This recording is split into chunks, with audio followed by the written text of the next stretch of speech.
You want us to send you a coffee? We have coffee here, Arabic coffee. Lovely, yeah. Anybody who likes, no this sleep. is our tradition to drink a coffee, Arabic coffee. Very nice. Very nice. So welcome everybody. I look forward to when we can travel again and we can come over. It will be our pleasure.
Dr. Samir Sendi, yeah, we're all ready. Dr. Dad Rainforce is on, I'm on. So when you're ready, we're ready. Thank you. Already. Thank you. I think Professor Dahayan is also with us online. First, I'd like, Assalamu alaikum, good afternoon, everybody. I would like to thank all the participants who are actually, because Friday is our weekend time. So it's actually, we are taking them from their family. So I'd like to thank them for that one. And also for you, it's working day. So thank you very much. I'd like to thank all supporting company, Cure Development and Conmed Corporation. This is the first cooperation between the Saudi OB-GYN Society and the Saudi Laparoscopic Surgery in Saudi Arabia with Professor Abdihayyan. So I'd like to thank them for that one. It represents how it's good cooperation. On the same time, I would like to thank Al Mishari Hospital for the CME Top House Conference for their advertising, and especially the people who are behind the door, Marwa and Mr. Ahmed, for their cooperation. And we hope we'll do it again and again. Thank you very much for everybody, and welcome now Professor Abdihayyan. He is online, so welcome. You take over, Professor Abdihayyan.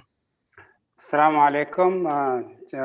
I would like to welcome everybody in this meeting, and special thank for Dr. Samir Sandi for his really active role and a continuation of this medical education.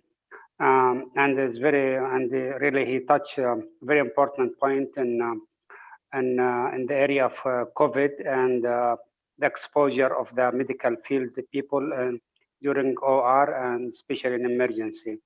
And today we are going to speak about very important subject, which is about how to avoid contamination and infection during laparoscopic procedure. And we have distinguished speakers from Belgium and from Saudi Arabia. It is covering all the important subjects: bariatric, OP and gynae, urology, and thoracic surgery. And we'll hand over to Dr. Samir to introduce the first speaker. To proceed, Professor Abdihayyan. Okay. So regarding the first speaker, I'm going to introduce Dr. Dandr. I'm sorry for because I'm not. You have a French, so I don't want to say. So can she's Dr. Dandrov. She's a doctor consultant and head of surgical department of Delta Hospital in Brussels, and she's in bariatric surgery since 2002, and she's member of IFSO, and she's working with this one of the world figures in bariatric surgery, Dr. Hampus from Belgium. And she will talk, and she is covering very important point in bariatric surgery, because during the COVID area, the revenue for hospital to manage COVID, I think bariatric and plastic surgery are the key for supporting health service during this emergency. So please, can you start? Okay. It's an honor, and I am very pleased to be here today. I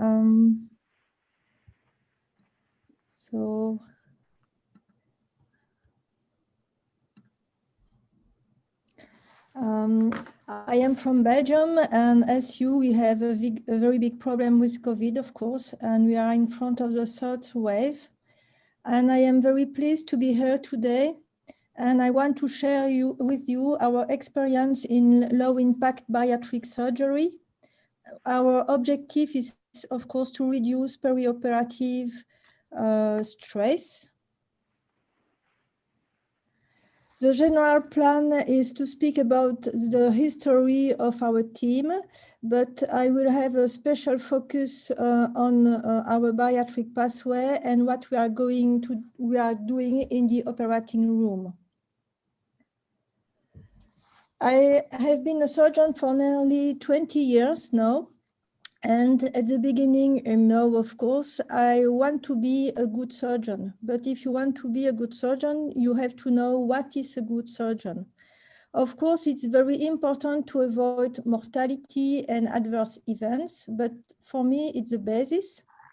And if you want to do a good job, to have your patient very happy with your work, you have also to have a look to chronic pain, to quality of life, to quality of recovery, the readmission rate, the length of stay, and the cost.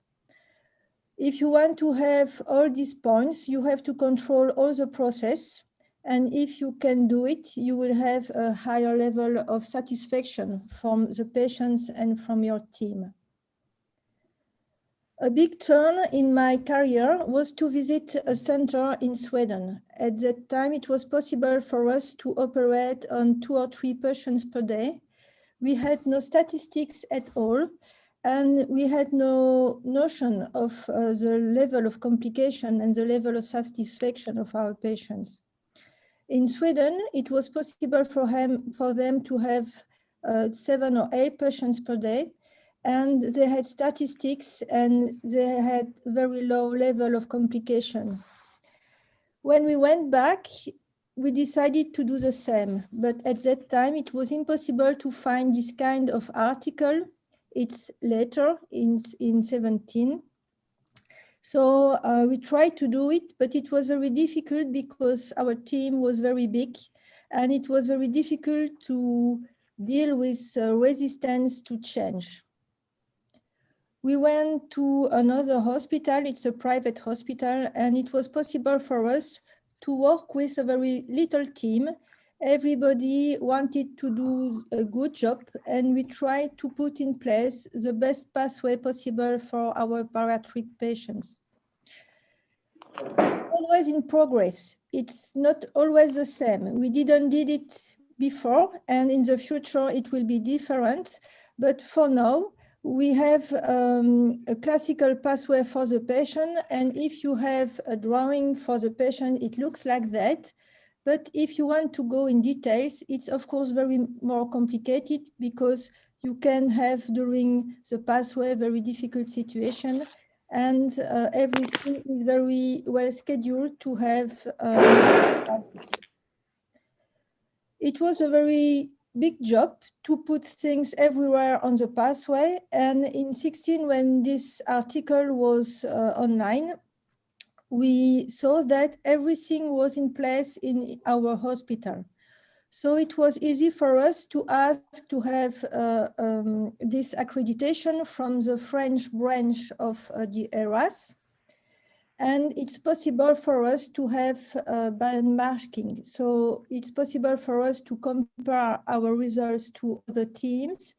And it's a way for us to be sure everything is okay in our pathway. We have, of course, preoperative recommendation followed, and we have a special focus on the preparation of the information for the patient. I think it's very important to avoid psychological stress. We have movies, we have a lot of French confrontation with our patients. We have a rehabilitation program. It's important to stop smoking and alcohol in our countries before the operation. We have preoperative weight loss with 2 weeks of protein diet. It's important not to have a long preoperative fasting. They can eat till 6 hours before the surgery, and we give to them apple juice 2 hours before the operation to have a higher level of glucides in blood. And it's important to avoid complication. In the operating room, it's a very special place because everything is very scheduled in our team. It's always the same team, the same protocol from the beginning to the end of the day. We are only 5 in the operating room, except the patients. So you have the patient, you have always the same anesthesiologist. It's my husband, so we are very close each other. We know each other for a very long time. It's the same with the surgeon who is helping me. And I have 2 nurses, the scrub nurse and the OR nurses, who are very convinced of our work, and they know exactly what they have to do. Operative time is a marker of quality in bariatric surgery, and with this kind of team, it was possible for us to perform more than 9 operations per day. And during this time, we have redo procedure. We have sleeve gastrectomy. We have classical gastric bypass, mini bypass, but all procedures are are always the same, and it's easy for us to see if something is not in the norm and to react in time. So as you can see, we have not a long time before 2 surgeries, and there is a gap in the middle of the day because together we are eating, and it's important for the team to be very linked. I don't know why it's okay. So I have only 7 vacations per month, and it was possible for us in 19 to operate on more than 350 patients, and included 10% of redo procedure. We are convinced that it's very important to prepare your patient before the operation, but what you are doing during the operation is the only part the patient won't never remember. So you can be fast, it should be fast to have the less, to reduce perioperative stress. If everything is well prepared before and during the surgery, it's of course easier after, and it's a less traumatic surgery. So what are we doing during the operative time? So we have a standardized anesthetic protocol, and here we are opioid free. That means during the surgery, our patient won't receive opioid at all. They will receive very little doses after the surgery, but of course, it's for us, it's a tool to have the less nausea after the surgery. We have nearly no vomiting, and for the chronic pain, it seems to be a good thing too. We have a deep neuromuscular blockade. That means for the surgeons, it's impossible for me to imagine the patients moving during the operation. Muscles are very well blockaded. We perform, of course, laparoscopy. I perform nerve block infiltration at the beginning of the surgery. We try to avoid nasogastric tube and abdominal drainage, but we do it when necessary. We avoid bladder catheterization. And for the position, it's a French position, but it could be better if we had a lesser flexion between legs and the abdomen. What we do, those are classical recommendations for ERAS, but we try to do our best. And of course, we try to have the lower pressure possible in the abdomen.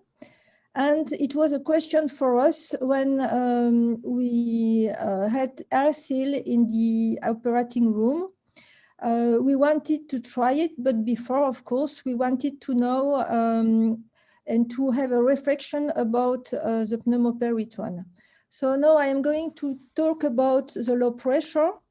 So a bit of history. Of course, the first laparoscopic cholecystectomy was 40 years ago. And in 7, valveless trocar insufflation system was available. The more you have a higher pressure, the higher will be the volume. And of course, it's a direct correlation between pressure and volume. As a surgeon, I want to have a big volume to have a good job. But as you can see here, if you have a very high pressure, you won't gain any volume anymore. So it's not necessary to have the higher pressure possible. You can have a trauma of your abdomen at that time. It's just necessary to have enough volume to have your good job. Why is it necessary to have not a too high intra-abdominal pressure? It's well known, the physiology of laparoscopy and pneumoperitoneum is not something easy to understand, but it's very important to us to know it, especially in the morbidly obese patients. So you have repercussions on everything, nearly everything in the body, For example, if you have a higher level of pressure, you will have a problem with acid-base balance during the operation, and your anesthesiologist will have to change the way the patient breathes to keep a good acid-base balance. If you have a higher pressure in your abdomen, you will have less blood flow in the venous system, and this can impact a lot of organs, and for example, the liver. So you will have perhaps postoperative liver enzymes elevated in your biology, but it can be linked to your laparoscopy pressure. You have also changes in hemodynamics in your patients, and it's important for the surgeon to help the anesthesiologist to have a good level of vascularization. We are always a bit afraid with the risk of thrombosis and embolism, but if you have a higher pressure in the abdomen, you will have a lower return in the femoral, so you can have a higher risk of embolism. Pneumoperitoneum will impact the renal function, and you have a decrease in the urine output. And of course, if the level of pressure in the abdomen is higher, it will have impact on the ventilatory changes of your patients. For all these reasons, what is recommended is, of course, to have the lowest intra-abdominal pressure, allowing adequate exposure of the operative field. That's something evident, but in practice, we are all have the habits to put 15 of pressure on our pneumoperitoneum, and it's not easy to change our habits. Intra-abdominal pressure is traditionally set at a routine pressure of 15. It depends on the team. Sometimes it's even 20. And the definition of a low pressure is generally defined as 6 to 10 millimeter of mercury. Intra-abdominal pressure in the obese patient without any insufflation is around 6 or perhaps 8. And for a normal healthy patient, it's around 5. You have to choose a lower pressure, but of course it should be secure. So you won't find a lot of articles about this kind of work, but it's possible to do it. And if you do it, what you will have is less pain. And I think it's very important to have the more comfortable patient. In practice, what have we done? First of all, you have things you cannot change. For example, the BMI of your patient. You try to have a weight loss before the operation, but if your patient have previous surgeries, you cannot change it, of course. The thickness of the abdominal wall is also patient-related, but what you can do is to have a good position for the patient. You have to ask your anesthesiologist to have a deep neuromuscular blockade. That means your patient is very well curated, and it's possible for you to have the higher compliance of your patient. You have to dare to decrease pressure, so it's not something easy for the surgeon. And for example, in our team, as I have a very good feeling with the rest of the team, they do it without my knowing. So they do it in my back. So I am working, and if I say nothing, it means it's okay for me. But if I explain that it's difficult for me because the space is not enough, they will higher the level of the pressure. And sometimes at the end of the surgery, I see, oh, it was 6 or it was 8, but I didn't notice it. So is RCL something that can help us to have the lower pressure? So we read this kind of information, but what is very important is this drawing. So as you can see upstairs is the traditional insufflation, conventional insufflation, but during the surgery, you have a very big variation. It can be very higher than what you wanted and very down too. But with the RCL, it's very more comfortable. And if you want to try the RCL, if usually you are at 15, you should choose 12 with the RCL, because if you choose the exactly same level of pneumoperitoneum, you will have a more stable, higher volume, and your patient will be more painful. So if you choose RCL, you have to choose a lower level as what you choose usually. So other one have tried to have proved that it was possible to perform gynecological laparoscopy with RCL in good condition. We had other reasons to choose RCL, of course. As perhaps you know, with RCL, the smoke will not be at the same, you have an aspiration all the time. And when you are performing the operation, you won't have the smoke in front of you. It's not necessary to clean your camera as often. It's also a prevention for the viral infection, because you won't have leak of gas in the operating room. So it's something we have learned during the COVID period, because we were a bit afraid at the idea to have gases in front of us, and we wanted to protect us and also the team. But with RCL, it was possible to be sure we had no virus in the operating room.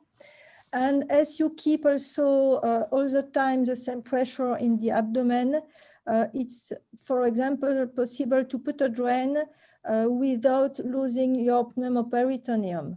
So for example, here it was a difficult surgery. At the end, I decided to put a drain. But as you can see, I have all the time needed. It's not a problem. I keep all my space, and it's possible to put the drain in good conditions. If the pressure is lower, you will have a better microvascularization. So this is a picture with indocyanine, but you can also have it during the surgery. So here you will, I will show it to you 2 times, but as you can see here, it's 12 of pressure.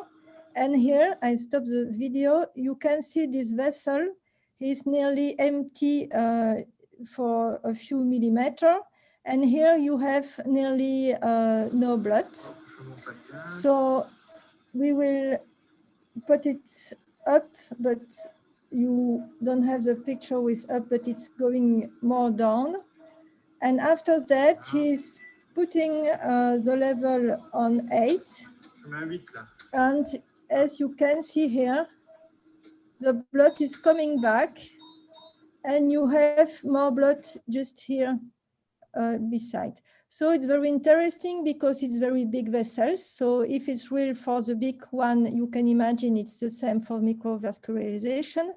And you can see it in your eyes during the surgery. So of course, it's a bit more bloody, but I prefer to see the blood during the surgery than to have a surprise after the surgery. If you have a less traumatic surgery, we think it's better for immunity. So for oncological surgery, it can be interesting too. This is just for fun, because before low pressure, I was used to have a very straight stomach. But if you have not a very high pressure, you will have in the middle of the stomach this kind of plicator. and you don't have the same anatomy. It's more floppy inside, but it's possible to have enough space, as you can see in this picture. So here you will have a little movie because I wanted to show you how to insert the first trocar with the air seal. So you will see I'm going to put it there. But what is important is to know that it's valveless.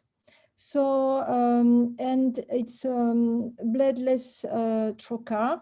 So you have, as the pressure is not very high, you have to be very careful with the placement of the port. And once it's in place, if you take away the inner part, you will lose your pneumoperitoneum. So you don't have to take it away, but just to have it back, just like that, because after that, if you put, you are going to see what time. So the tip of the port should be a bit away, but not fully away, because like this, because otherwise you will lose your pneumoperitoneum, or you have other ports to put in place. So you just have to insert the tube, and you can perform the surgery as usually. We are not, of course, the only team to try to have lower pressure during the surgery. And here you have an article from Italy. They perform this kind of surgery for colorectal surgeries, and they have better results in terms of quality of recovery. In these articles, they don't use air seal, they just use low pressure surgery. But I think it would be easier for them to have air seal than a classical insufflation.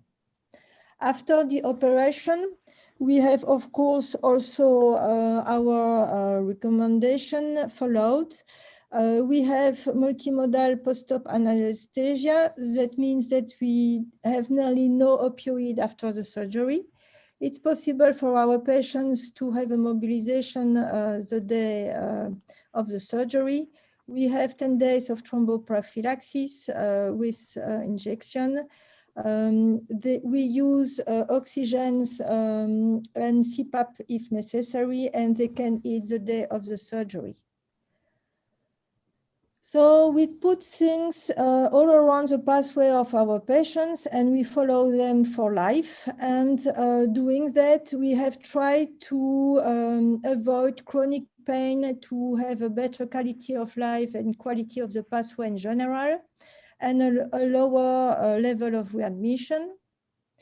And as it's always the same protocol, it's possible for us to have statistics and to compare us to other centers with the same kind of protocols. So we know we have a low complication rate and a low readmission rate too.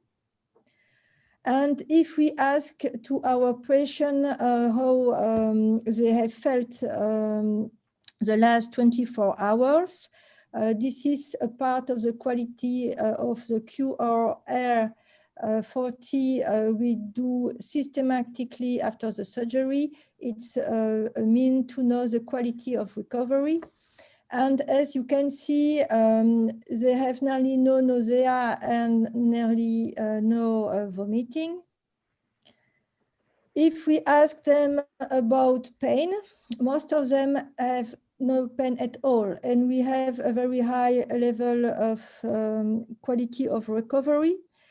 And to give you another example, these last weeks, we used again 12 of pressure during the surgery because we wanted to measure quality of recovery and after that to have our results with a lower one.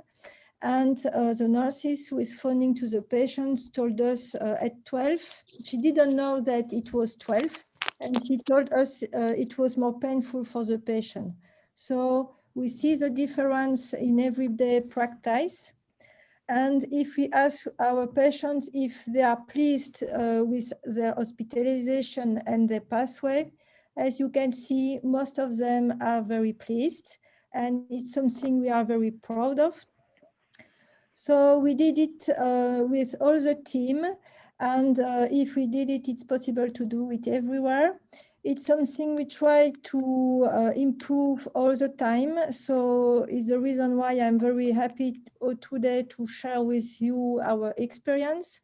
What we are doing today will change in the future. And it's always very interesting to share our experiences.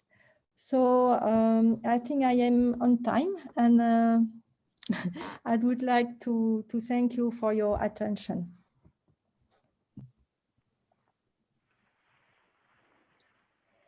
Thank you very much for your interesting lecture. It's actually how you are looking for the future for AirSeal. So the future for, if you, what do you mean? Do you want me to tell you what I would like to have as an improvement for AirSeal? Yes, what do you think? Yes. What does it need? So what is, I hope it will be everywhere in the future, because for us it's a bit difficult to have it for each procedure because of the cost of the surgery. But if I had to give my will for the procedure, it will be easier for me if it was possible to choose myself the level of pressure of the AirSeal. Because if it's too low, I have to ask my team to have a higher level. And I think it would be easier for me if it was possible to change the level by myself. But for me, it's very more comfortable for me. It was not possible for me to prove the time of the surgery is lower. But when I have to work with the traditional insufflation, I am not happy at all, because I have more smoke in my movie. It's more difficult to put my drain. I don't feel the same security from the virus. And for me, it's a very good innovation. You have any question you like Professor Dahayan to ask her? Or from the floor? It's very good lecture, and I really, it's very good comparative. However, in our center, we are 5 consultants. We perform around 1,000 procedure a year, and right now we are currently we are doing some of the cases as day surgery. Our postoperative stay average is 1 day, and we are doing something called the pre-peritoneal anesthesia. Now we are running a study to see the safety of day surgery. Smoke evacuator really is very important, especially in area of corona, because during our working days, during screening our patient, we have around 5 patients. They have corona positive and they were excluded from our list. So I think a smoke evacuator is very important. However, prospective randomized control studies assessing the outcome of a smoke evacuator will show the exact rule of it is used, because it adds to the cost of the medical treatment. Thank you for your information. So what is important too, I think it's something I was not aware of, is the risk of cancer for the team. So lung cancers, oncology, for us, the smoke is something dangerous for the team. So we have fear for the virus, but it's also important to avoid to smell smoke during the surgery for the health of our lungs. So it's another part. And to respond to the one-day surgery, for us it's difficult to organize it because our patients are living far away from the hospital. And we have also financial issues. For us, it's we have a better reimbursement of the hospitalization if they stay one night. So, but in reality, it could be possible for them to go home the night of the day, the same day. It's not Thank you very week, much, Doctor. Thank you very much. I think first, I'd like to thank you very much for your interesting lecture. And because ladies first, so we make you are the first one before Mr. Ashley actually to start. So Mr. Ashley is our next speaker. He's Ashley Stephen. He is comment for cooperation, and he is actually a representative. He is Europe and Middle East visualization and general surgery marketing manager. He will talk to us about hazard of surgical smoke and in operation room. And I think it's important because your answer and Professor Abdelhayan, he gave him a hint for that one, which gave us more interesting lecture. Absolutely. Thank you very much for that amazing presentation, Dr. Dreyfus, and the amazing work you're doing in Belgium. Thank you very much for that. So as you mentioned, I'm Ash from ComMed. So I'm the manager for Middle East and Africa. ComMed, if you don't know, is a $1 billion company covering orthopedics and general surgery. And today I'm going to talk to you about the hazards of surgical smoke in the OR, which we've discussed in the discussion there, which is fantastic. And our global program, which is Let's Clear the Air, the time is now. So it's about clearing the air in the ORs worldwide to reduce the effects of surgical smoke on the team and obviously the surgeons as well. So I will just flip the page. Sorry, So the message is universal around recreational smoking. No smoking in public areas, no smoking in hospitals, etc., etc. No smoking in restaurants. When it comes to the OR smoke, the same rules don't apply. But here's some of the reasons why we should consider that. So surgical smoke facts. 4 to 6 hours in the OR is the equivalent to smoking 27 to 30 cigarettes, which is a huge amount. Even if you are a smoker, and especially if you're a non-smoker, that's a huge amount. It can be extremely dangerous.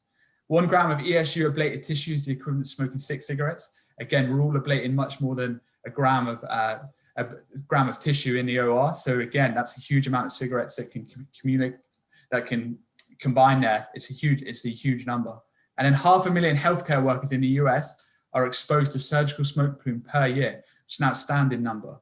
And then OR nurses report twice the incidence of respiratory illness in the general population. So again, it's what we talked about there in the discussion around the potential damage it can do on your lungs, the surgical smoke, the smell of that smoke, the chemicals within that smoke, and what effect that is having on us when we're doing these long lists, when we've been operating for an awful long time. So 3 hazards of smoke that I'm going to discuss with you today are physical, chemical, and biological, and I'll tie that into our Clear the Air program as well. So we'll start with physical. So the particulate of 0.3 microns and smaller are called lung damaging dust. Particles can range in size from 0.01 microns to plus 200. Particles less than 0.3 can act as a gas and enter the alveoli of the lungs. As we all know, particles of 0.25 can cross the air-blood barrier and enter the bloodstream and lymphatic system. Particles can also cross the placental barrier. So again, for your staff or yourself, if you're pregnant in the OR and you're operating every day and you're ablating tissue and you're creating surgical smoke, this could be, this is a hazard that needs to be looked after, and these are measures that need to be taken in order to protect those staff. And as we know, COVID-19 ranges between 0.06 and to 0.14, and we're all fully aware of COVID-19, the impact that can have.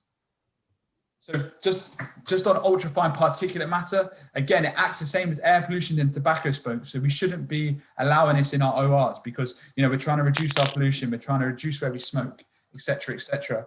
And it can cause or exacerbate respiratory illnesses such as bronchitis, asthma, and COPD. So to bring it back to the OR, particulate counts can reach as high as 292,000 per cubic centimeter for incisional hernia repair.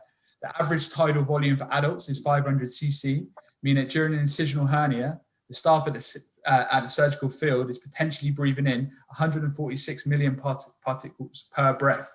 70% of these are less than 0.3, which is that lung damaging dust we talked about at the opening of the presentation. Standard surgical masks filter to 0.5 microns at approximately 43% efficiency and do not seal around the nose and mouth. So we appreciate that the surgical masks are important. We understand that everyone should be wearing them at the moment. And we've obviously been wearing them in the OR for a number of years. But in order to take that next step to protect yourselves, to protect your staff, there are other solutions out there, which we'll come on to in a second. So we talked about the chemicals very briefly, but chemicals in surgical smoke plume, there's over 140 chemicals. 40 of these chemicals are toxic, mutagenic, or carcinogenic. So I think we're all agreed they're things that we don't want to be breathing in. These are formed from chemical process when energy is applied to tissue, such as fat, hemoglobin, and others. And that's something we do every day in the OR. So there's every chance that we're breathing in these horrible chemicals every single day. So health problems from chemicals, a couple of the chemicals that are most prominent: benzene, which can cause drowsiness, dizziness, rapid or irregular heartbeat, headaches, tremors. And then formaldehyde, we all know what formaldehyde is, highly irritating to the upper areas, dry or sore throat, itching and burning sensations of the nose and nasal congestion.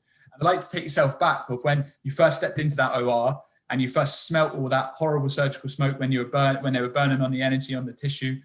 And even when you have a long list today, do you come out feeling a little bit dizzy, not feeling 100%. And that may well be because of all that surgical smoke. That may well be because of everything that you've inhaled during that day. And, it's dangerous chemicals lurking in surgical smoke. And from biological, you see surgical plumes comprised of 95% water vapor. Water, as we know, is a carrier of viable bacteria and viruses. Viable HPV, HIV, and HPV have been recovered in plume. Viable strands of viral human DNA have been recovered from plume, as of intact cancer cells. Transfer of disease is possible, has been documented, has been reported. And that's why so many guidelines came out when COVID-19 struck back in February, March, around how we should manage laparoscopic surgery, how we should manage open surgery to reduce that viral transmission. And we'll come on to some of them very shortly. So this is a testimony from an outpatient surgery magazine back in 2018. Dr. Anthony Headley of Phoenix, Arizona, had a publication with the headline, "Surgical Smoke Nearly Killed Me." And just over 3 years ago at age 70, this is a direct quote from it, just over 3 years ago at age 70, I underwent a life-saving double lung transplant, something I believe was a result of the danger that is lurking in ORs across the country. Surgical smoke, one of the largest unaddressed health hazards facing operating room staff today. So that's a direct quote from someone who's had a life-changing operation, who has, really felt the impact of surgical smoke. And he's, one of your peers, one of your colleagues.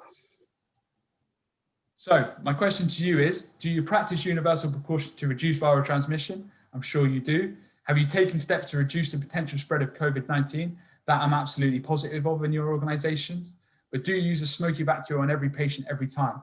That I would question, but I'd like to talk to you about the options that we have and why you should do it. So methods to evacuate laparoscopic surgical smoke. An amazing presentation there by Dr. Drandreifos. Really, thank you very much. So this is our air-seal intelligent flow system.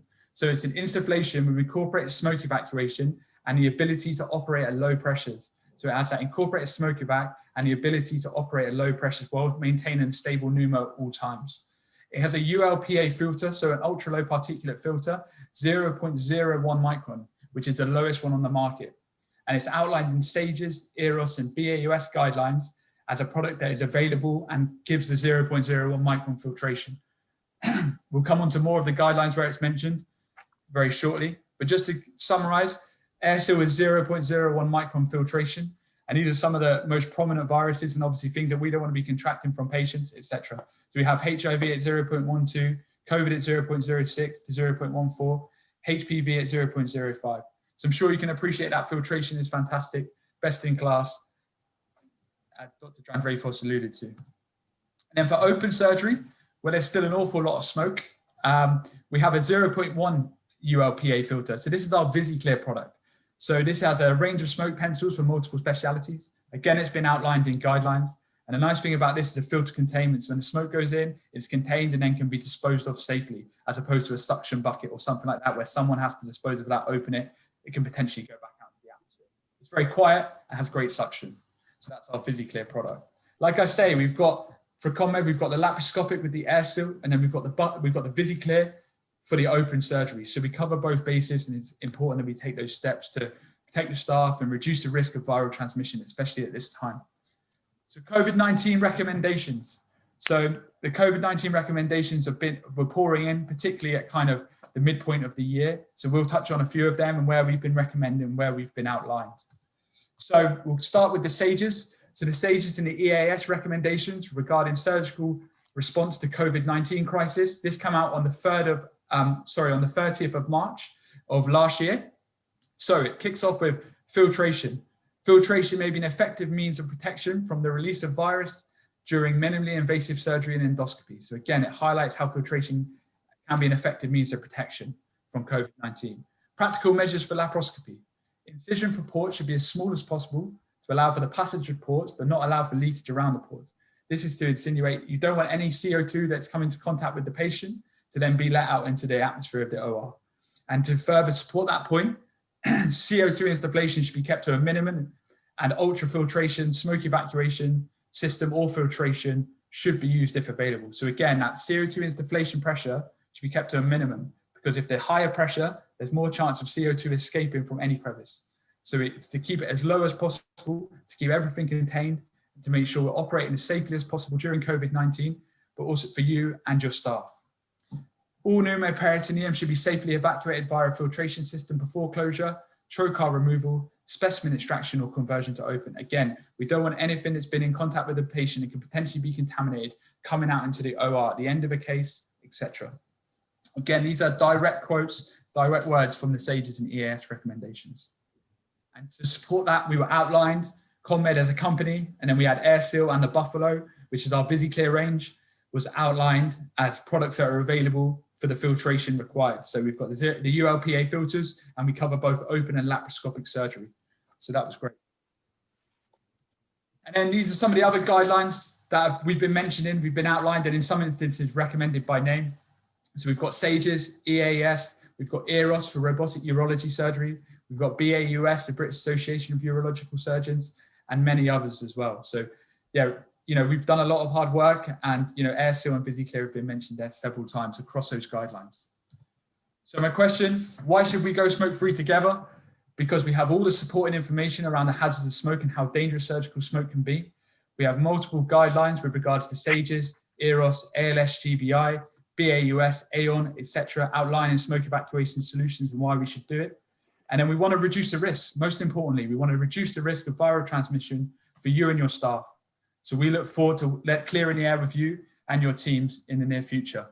So this is my contact details. I'm Ash, covering Middle East and Africa. We have Mo, who's our Middle East manager, and we have Rashad, who's our Saudi Arabia manager for Cure.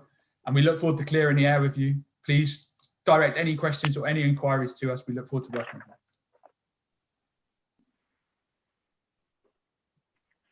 Thank you.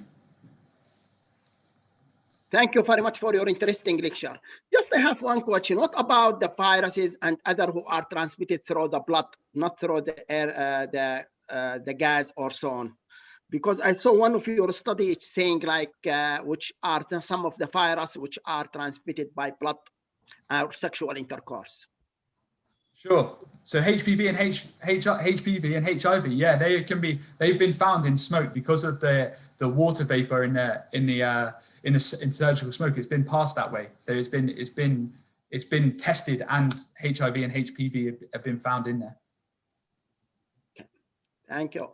Do you have any question, Professor Dahayan, or anybody he have from the speaker or from the group? Actually, it's very important lecture, and that's we smoke how many cigarettes during surgery. So and I'm sorry to know that now. I work in surgery for 40 years. So yeah, too late to notice. It's never too late. It's never too late. Yeah, you are right. It's never too late. Thank you so much. I appreciate it. Thank you. And like I say, please get in contact. Thank you. Yeah, please. I think your lecture is very important, and I would like you to invite you further also to give it for resident for the action, the rules of smoke during surgery and how to avoid. And it's very important, you know, during working you don't notice, but later on you notice. So it is very. Thank you so much for your informative, which you will get it from you. Thank you. Thank you so much, guys. Thank you. Our next speaker is Dr. Khalid Akkour. He's actually assistant professor and consultant, and he's the chairman of OB-GYN department in King Khalid University Hospital. He's the head of gynecological oncology at College of Medicine, King Saud City, and he's at King Saud University. He will talk interesting thing about AirSeal in gynecology. He will say to us the story, video story about that one. I am sure it will be interesting. interesting thing. So welcome, Dr. Khalid. I think the advantage that we have from different subspecialty, from urology, from gynecology, from chest, from general surgery. So it's going to be interesting for all of us. Thank you. Welcome, Dr. Khalid. Thank you, Dr. Samir, and thank you everyone for the invitation and the organization. I really enjoyed the talk of Dr. John DeFos and Mr. Ashley, and they really made it easy for me to, actually I don't have a PowerPoint presentation, but a video that I'm gonna comment on. And also I'm gonna mention some points, building on the points that they've discussed before. So the idea of low impact or the good experience for the team and for the patient, actually it's multifactorial. It's not one point only. So the way I look at it is, I'm gynae oncologist by the way. So we do in our center around 250 hysterectomies, whether laparoscopic or robotic, per year for benign and oncological indications. This case I'm showing here is a patient who is 58 years old with complex atypical endometrial hyperplasia, whom we did for robotic total hysterectomy and bilateral salpingioophorectomy. She was morbidly obese. Her BMI is 41. So in our center, we any BMI more than 35, we do it robotic. Less than 35, we do it laparoscopic. So it depends. It depends on a lot of factors. So 25%, in my opinion, of the factors is the patient factors. And as mentioned before, those factors you have low impact on. You can't change them. BMI of the patient, if she had previous surgeries, adhesions, difficult anatomy, narrow pelvis. We operate in a very narrow area. Like in this case, it helped me. It was a nice pelvis. But some patients, the pelvis is very narrow, very crowded, very engorged vessels. The bowel is all the time there, even with the maximum Trendelenburg. So patient factors, you have little impact on them. So you have to challenge yourself with that. The other 25% is the surgical team. So the surgeon, the amount of training the surgeon received, the experience, the assistant team. So that's again, so you have limitations on that. If you have a surgery that you didn't do before, or you have low experience, you don't have a lot. I say, if I'm saying on the patient factors, you have zero or very low control. Here you have a good amount or minimum control. For example, you can attend workshops. You can send your team to conferences, to more training, a year or two in some specific areas. But again, you don't have the full control there. Either you do the surgery with the limitations you have, or you send the patient to someone with more expertise. So let's go to the more important 50%. So 50% of the factors is the OR setup.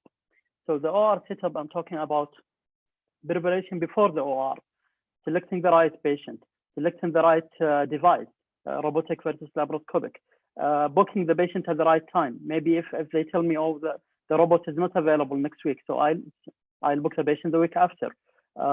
Making sure and talking to the in-charge nurse, do we have such instruments? Do we have this and that? Do we have, for example, I use air seal. If it is not available for any reason, I might delay the case. So planning is very, very important and crucial. So many times we fail because of poor planning. So those are this is the 50% that we have full control on it. We can select the right time, the right instrument, the right time in the day. When you do a very complex case the first day in the morning, it's not like doing it the last case in the day. So this case was a good example for that. It was total hysterectomy BSO. The average time is 1.5 hours to 3 hours. This full case was done in less than 30 minutes, which doesn't mean that I'm an amazing surgeon, but it means that I have everything around me was good. So talking about selected the right device, which is a robot. My anesthesia team was amazing. I have a good team who are experts in dealing with morbidly obese patients. They give me a good Trendelenburg, and they're brave. So some anesthetists, when we started 5 years ago, when I joined back from my training, I struggled with anesthesia because they are not very comfortable with the Trendelenburg. So they give me a little degree of Trendelenburg, and they think it's enough for me. So now they're getting more and more experience. And so I had a good anesthesia team. The nursing team, they're trained and they know how to deal with the robots, and they're good in troubleshooting. So it's very important to select the scrub nurse and the round nurse when you have a very difficult case. You can't say, oh, I need the most expert nurse. This case is difficult. Instruments, for example, air seal. You can look at this video.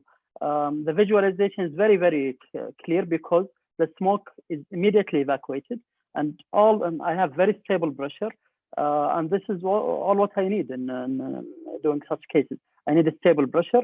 I need a clean field, so I can see everything. The ureter, the external iliacs, everything is beside me. Just a little mistake, I can end up in a big problem. So for that, I really need a clear field all the time. See here, I'm dissecting close to the ureter, so I need to see that very clearly. Okay, so the gas source, as I mentioned, you can use the conventional, which we use sometimes, and you can use the air seal. I prefer air seal whenever it is possible because I have a very good experience with that. Stable pressure, the smoke is evacuated, and especially in hysterectomy, when we do the colpotomy, the gas can collapse suddenly, and if your scissor is close to someone or the bowel come to you, you can injure it, whether you see it in the OR or thermal injury, you see it later on. So we are avoiding all that by using the right instruments. We just had our statistics. We're going to publish it soon. In 112 cases we did robotically in the last 2 years, we had only one bowel injury, which was not because of the procedure or the gas. It was in the port entry. It was the briefest 6 laparotomies. So we always enter in the palmar point, but this case was very unlucky. She had adhesions, bowel adhesions in the palmar point, so we ended up having injury there. And we had 2 small bladder injuries that we fixed robotically. So our average blood loss is 130 cc. Our average hospital stay is 1.4 day. So those cases, morbidly obese patients, complex medical history, they used to stay in the hospital days and weeks. So now we're really so happy with the results that we're getting.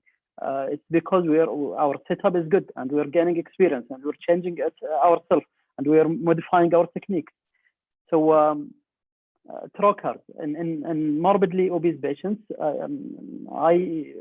if I have the balloon trocars, I use them because sometimes you find the trocars out, or in surgeries that I have to use the instrument in and out a lot. I tend to use those trocars. For small surgeries where you're going to finish the surgery within 20 minutes, 30 minutes, I don't think that because the price. So, but in such cases, they are very helpful. So instead of putting your trocar again and again and injuring the fascia every time and ending up by 5 millimeters outside but 2 cm in the fascia, then use the balloon trocar. So that's it about the OR setup. So as I mentioned, our cutoff for robotic versus laparoscopic is the BMI. 35 and above, we go for robotic. Less, we go for laparoscopic. The port, select the right number of ports, the right ergonomics. If you can manage and do the surgery with 5 millimeter, why do you go for 10 millimeter incision? It's painful. The patient will not be happy after. So there are things that we as Dr. Randifos mentioned, we can't change ourselves easy because this is the way we are trained and this is the way we saw it. But if you think about it, the concept of less is more in laparoscopy is very established. Less incision, the patient will be happier. And again, if you think about it, you're using the same instrument in 5 or 10 for some instruments, then why do you go for 10? So we changed a lot and we see the impact on the patient. They're happier. They wake up and they see the incision. They're so happy if they see it 5 millimeter incision, cosmetically and pain-wise also. Talking about moving from the trocar to the gas, two important things for me. I want a maintained pressure that I can visualize nicely. I can do my surgery nicely, like here. And I want a continuous smoke evacuation. That's provided to me by the air seal, because the gas is maintained and the pressure is maintained, and it's valveless, so the smoke is evacuated immediately. The alternative is buying a smoke evacuator and connecting it to another port. So that's another cost. Or opening the valve every now and then, asking the assistant or the nurse, please open the valve. So we're wasting time there, and it's not essentially that all the smoke will be evacuated. So I found it, as you see here, very helpful. In our surgery, we coagulate a lot, and either with monopolar or bipolar. So we have a lot of smoke. If I will pause for 30 seconds each time I have smoke, at the end of the day, I lost in each case around 30 minutes. So we finished the whole case here in less than 30 minutes. So time is very, very important. And that little trick saved us a lot of time.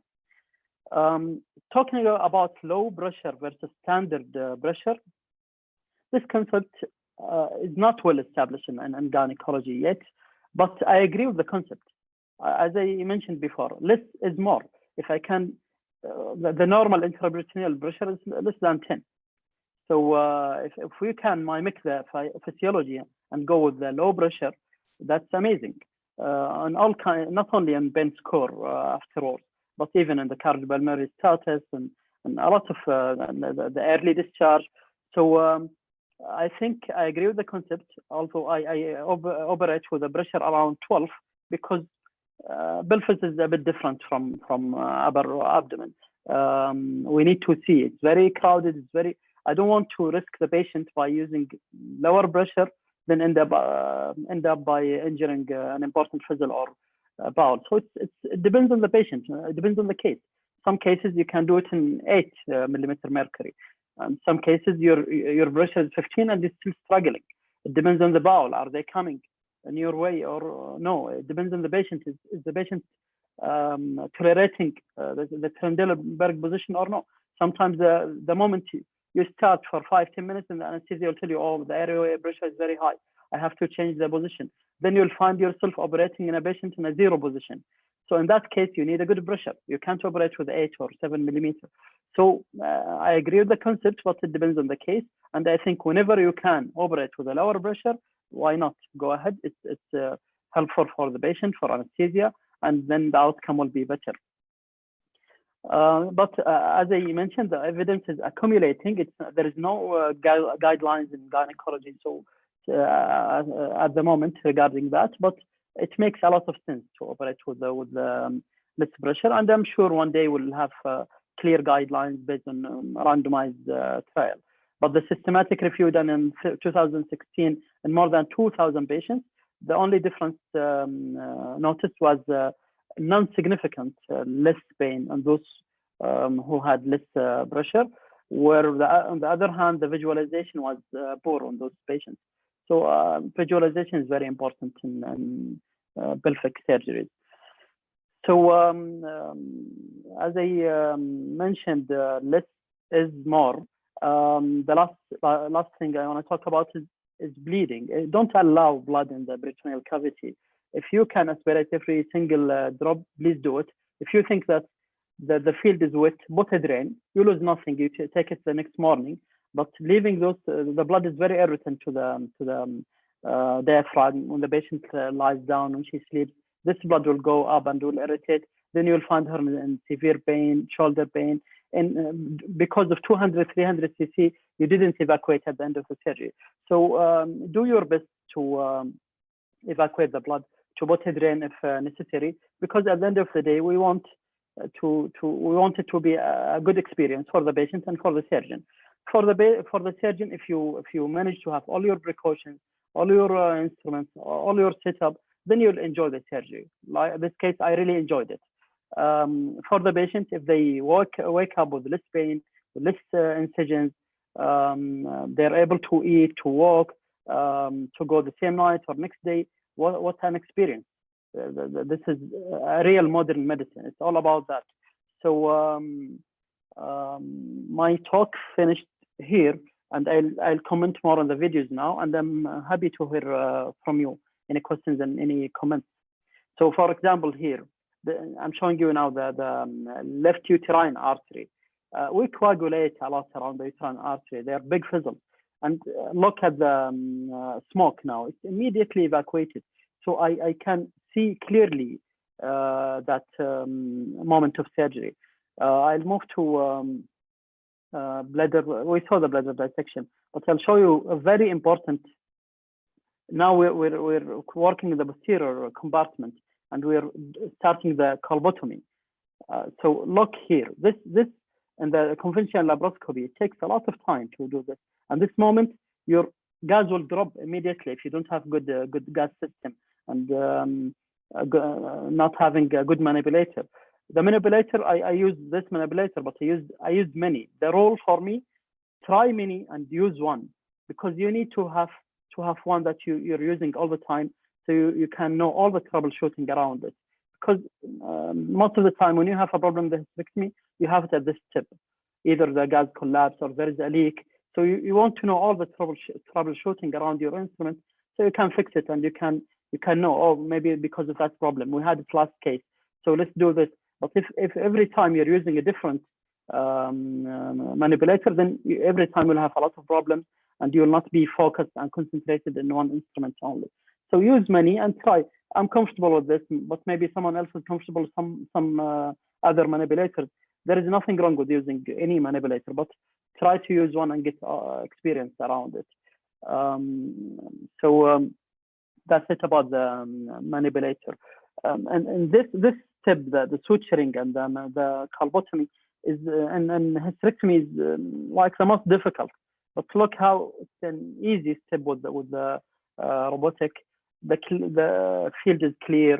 The suturing and robotic, there is no comparison between it and between laparoscopy. Laparoscopy, we try to use intracorporeal, extracorporeal, and each is having its own limitations. But here we're suturing like we're doing it by our hands, even better. And we're using the VLOC or the Stratavix, which saved us a lot of time. So as I said, the whole case was done in a very short period with no complications. Patient got discharged the next morning in a very stable condition. She was happy, we were happy, and I think this is all the concept about minimal invasive. It should be really minimal in everything. So I'm done here. I'm happy to receive questions.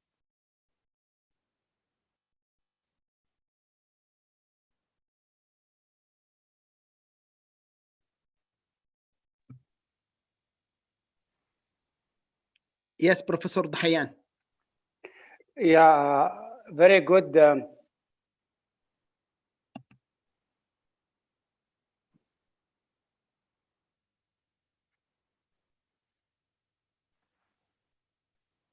I can't hear Professor Dahayan. Yeah, the same. I can't hear you can hear me now? Yes. Okay. There is question asking you thank you for your video. It's very interesting. Robotic surgery. One asking about how much low pressure you are using in robotic surgery. I use around 12. 12. My pressure is always between 10 and 15, depends on the case. If I can go down to 10, that's okay. If I can't see, this case was like, as you see, I didn't have any problem. The bowel is away. The anesthesia was helping me with good Trendelenburg degree. The patient's anatomy was clear, so I didn't struggle. But sometimes you really struggle and you have to increase your pressure. So maximum I go 15. But as I say, if I can go lower, I go lower. If I use 15 and anesthesia doesn't complain and saying, oh, everything is okay, then I continue. But I think we should all move toward lower pressure, even if the anesthetist is a nice one and keeping quiet. But we know that higher pressure is worse for the patient. Okay. And there is another question asking about how safe robotic surgery in malignancy. And and if there is any contraindication for robotic surgery. I think the one asking is the Ghana oncologist, because we just had a trial, the LAC trial, where they compared minimal invasive to open surgery in cervical cancer, and it was clear that open surgery is better, it's safer, because the risk of recurrence was higher in minimally invasive due to abdominal contamination with gas spreading the tumor. That's only in cervical cancer, but in endometrial cancer, laparoscopic and robotic are the gold standard, evidence-based talking. So in endometrial cancer, we use it. We use robotic rather than laparoscopy whenever available, because we do lymphadenectomy. We deal with very delicate structure, iliac vessels and ureter, and we dissect a lot, and we really see much better doing it robotically. Especially most of those patients are obese, so a lot of advantages for robotic compared to laparoscopic when we do those cases. So the contraindications for robotics are the same for any surgery, any laparoscopic surgery. The only thing is sometimes we face a patient that we cannot put her in Trendelenburg position due to a cardiac status. Let's say we send a consult to a cardiac and they said she cannot tolerate this position. Then we end up by doing it either robotically in minimal Trendelenburg position or zero position, or we go for, unfortunately, we go for open to just not risk the patient, because we don't want her to end up in SICU or something, because we really insisted to do it minimal invasive. But in general, we do very complex cases with a very complex medical and surgical history.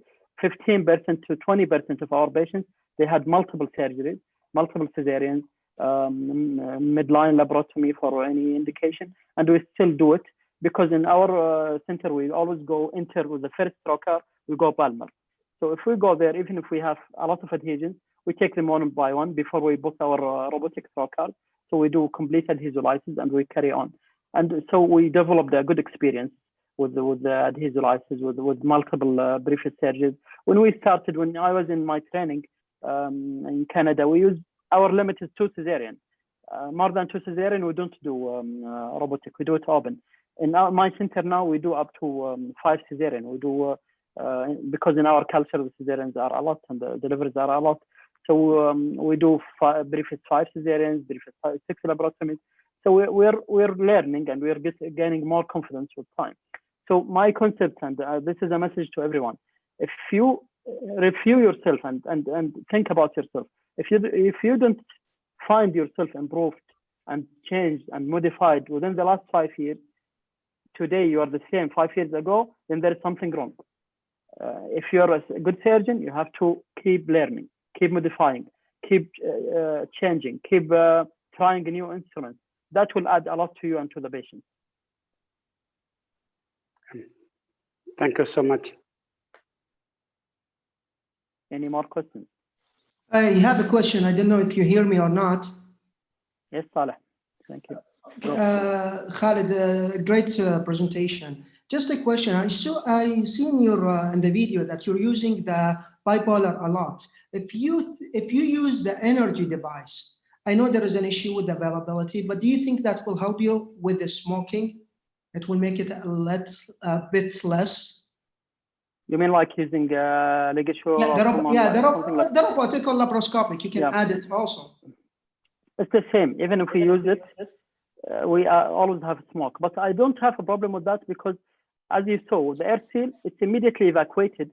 So I never complain of the smoke. It's immediately evacuated. So whether I am using this, using something else, I think I'll not struggle. I used to struggle before, but now with the air seal, to be honest with you, not because air seal was with us today, but I really have a good experience. And everyone saw the video, all the steps, all the time, I'm having a clear visualization, a clear feel. And this is what every surgeon wants. So exactly. So that will make the air seal will make the surgery cheaper. Exactly, cheaper because the multitask. If you have an instrument with multitask, that's the aim. The port of the air seal, you can use it for smoke evacuation. It can maintain your pressure, and it's away from your camera. because if you have the gas source close to the camera, you're always cleaning the camera. So I think, as Dr. Dandrifos said, my aim is everyone should use the air seal, and I hope to see it everywhere, because it's really changed the practice and the field of MIS for me. Great, thanks. Thank you. Thank you very much, Dr. Khalid. Just only a comment for all our speakers. Just please answer the questions which are in question and answer, because there are more questions. So please answer it, please. Yeah, Professor Abdahayani will represent the rest of the speaker.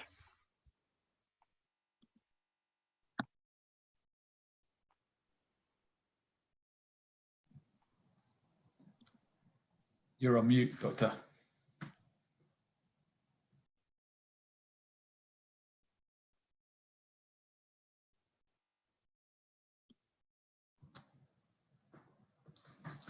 Doctor, you're on mute. We can't hear you. I'm sorry. Thank you. Now Now we're going to move to next speaker is Dr.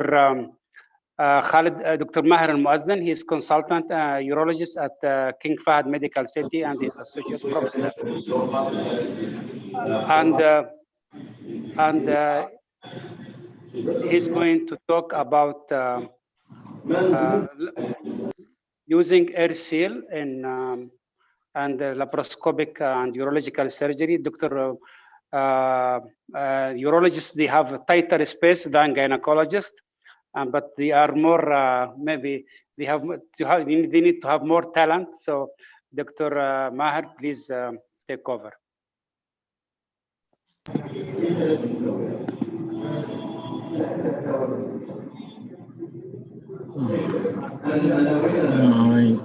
Getting my access to my PowerPoint.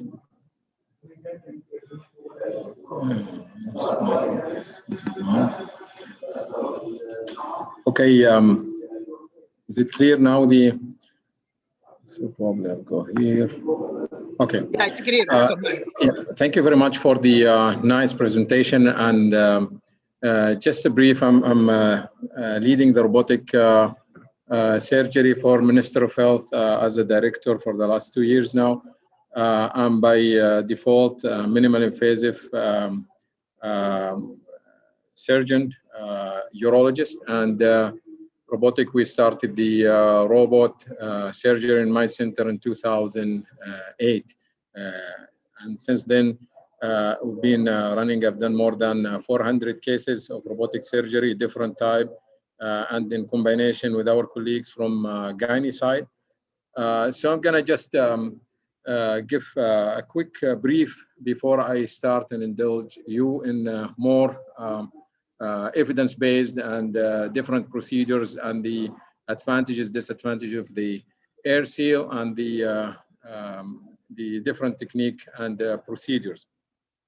Probably some of the audience, they're not aware what the air seal. I'm going to just quickly give a brief about it. It's it's made up of the generators, and this generator has a different part of it's the generator of the air, and it has a touch screen. You select your mood. It has a different capability with the ability of the air seal mode stable to stabilize the pneumoperitoneum with the constant smoke evacuation. It has a valve-free access to the surgical side, and it has a low pressure capability to keep the pressure at lower side. It has a high flow insufflator. It has a smoke evacuation mode with the ability to evacuate the smoke, as the Professor Khalid showed us a real life surgery technique. I like it so much. Thank you, Professor Khalid. And standard insufflation mode, you can always keep it at that level. It has different sizes of the trokers. You can use all of them. For robotic, mainly we use 12 and 8. But you can use it also in laparoscope. You can use 5. To me, as Professor Khalid mentioned, patient selection is very critical, and minimizing also the number of holes I used to introduce to the patient, minimizing the pressure, minimizing the operative time. That's all the goals you come up with, and you keep it in mind throughout the procedures, and in addition, obviously, to the safety. The air seal trokers is different from the regular conventional trokers. It has 3 lumens, and it has the valve ability that it does not leak while you are introducing or removing the spaceman or introducing the troker, the instrument through the trokers. It has 3 opening, and that's make it a little bit bulky compared to the conventional one. And if you have a junior with you, probably try to keep it away from his assistant hand, because I've been through this. I'm sure Khalid also shared me and the Professor Dandro, if you keep it close or in the hand assistant to the junior, it might dislodge, and that bring the system to the failure during the procedures. So keep it on the less used arm or in your arm that you're operating with. The advantage of it create, as you see this part, it create and maintain the air seal barrier. And this part is to ensure the pressure stability. And this part is to evacuate the smoking. It's all in one compared to the other system. And it has a cap that minimizes the sound because it's a noisy little bit. And whoever was familiar with the previous model, the first one, it was a little bit noisy in the OR. When they upgraded to the new one, it took that away. It has a filter ability, and I'm not going to go through this because it was very well covered. Compared to the other system, I'm going to go through them down during my talk. It's really make a difference. So it's 3-part. The troker itself with the fantastic features that it carry in it, and the insufflator itself, the machine that generate the gas and maintain the pressure and suck the evacuation, and the connecting tube. So you have to keep this in mind when you're calculating the cost, particularly if you are doing private cases as well, and dealing with the insurance company. The stability has been mentioned, and you look at this videos, and look at the air seal, and look here, you are in the middle of the procedure or face this. I'm sure Khalid, Shermi, and the others, you've been through this, right? When the assistants try to suck the evacuation and you're really struggling and you are in critical phase doing certain procedures, and the gas goes down. But look at the stability throughout, even with the suction, is always there, maintained. Look here. Big defect developed after removal of the uterus, and big cavity there, and the pressure is maintained. So moving to the pressure maintenance and the peak, the advantage of this, you look, the gas go down, go into the system, and coming back with the high pressure resistance here to ensure the maintenance of the pressure inside. This is a study has been mentioned earlier in the first talk, and it shows the advantage of the air seal throughout the procedures. They've done it on the total of 15 patients, where they check the first 45 minutes of the procedures, and they noticed that the conventional one, you see the change in the pressure during the procedure only in 45 minutes. Imagine if you are doing 3 hours and above procedures, the change throughout the procedures. And you've seen the very excellent videos that showing the change in the blood vessels, also the flow. It has significant really impact when the pressure is high. So look at this.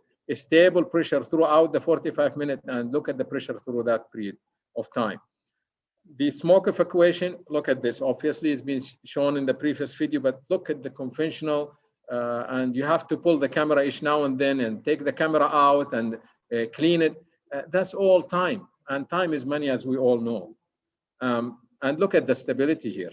The smoking is throughout the procedures and continuous evacuation. You don't even feel it, and even Professor Khalid showed that and declared it very well.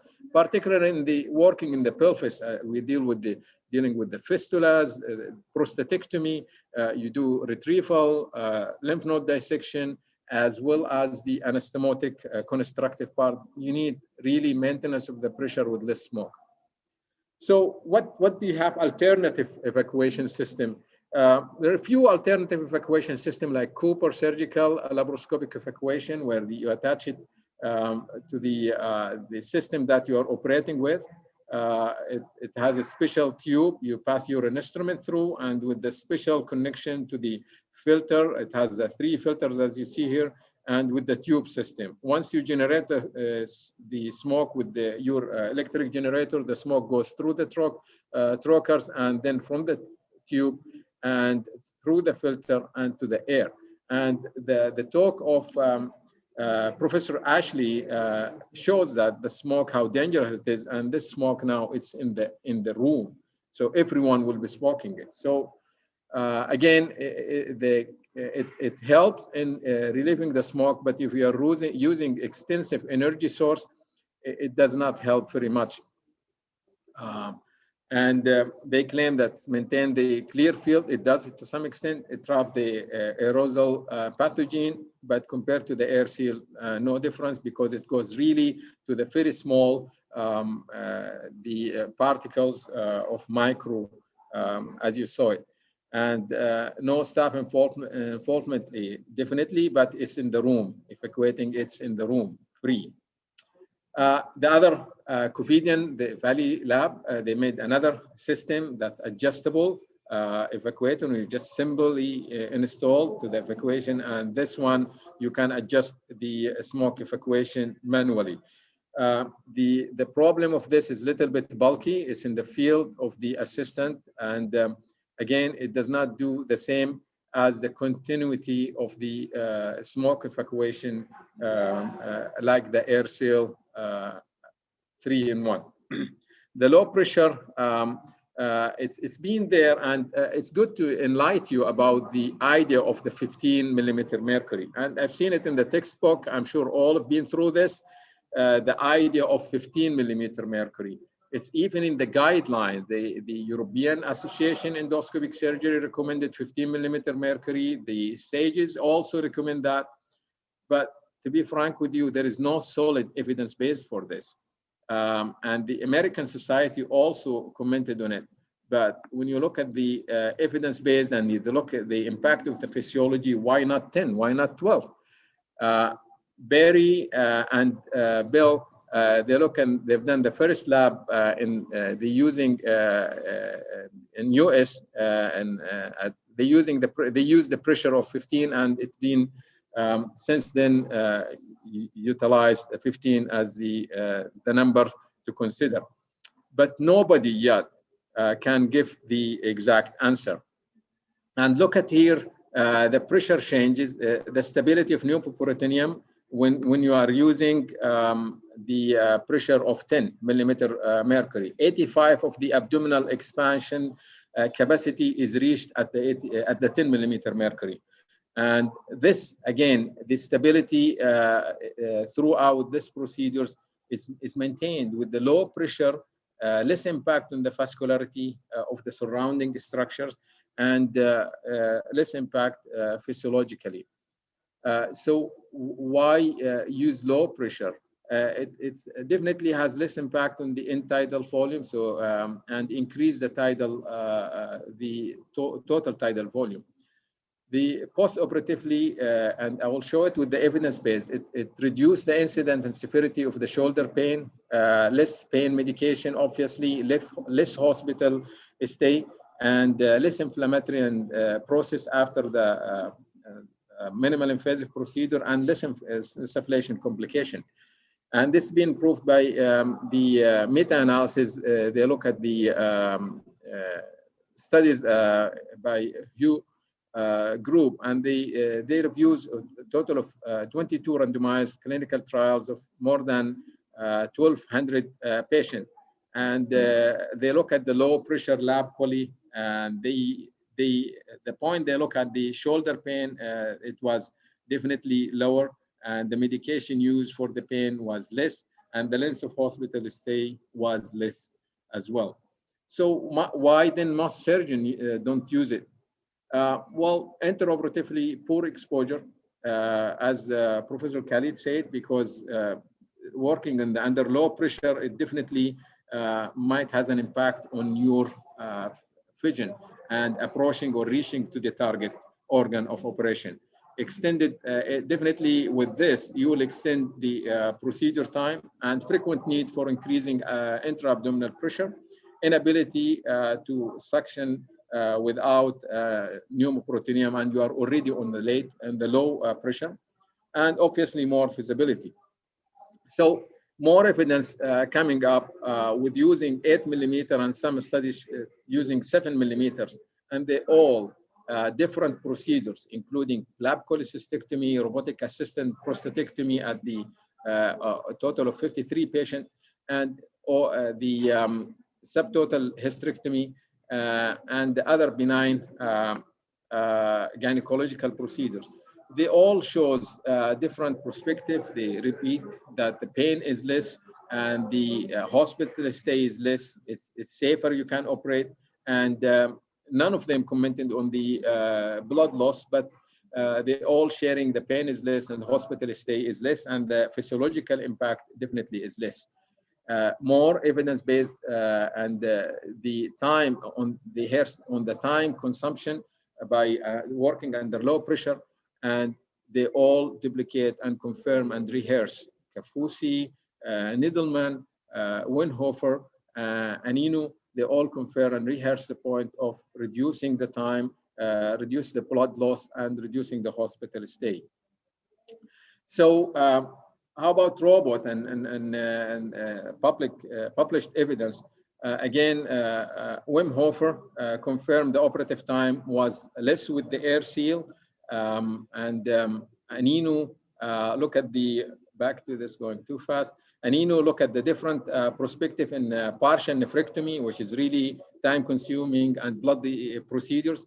They look at the operative time, the warm ischemia time, blood loss, zero ischemia time.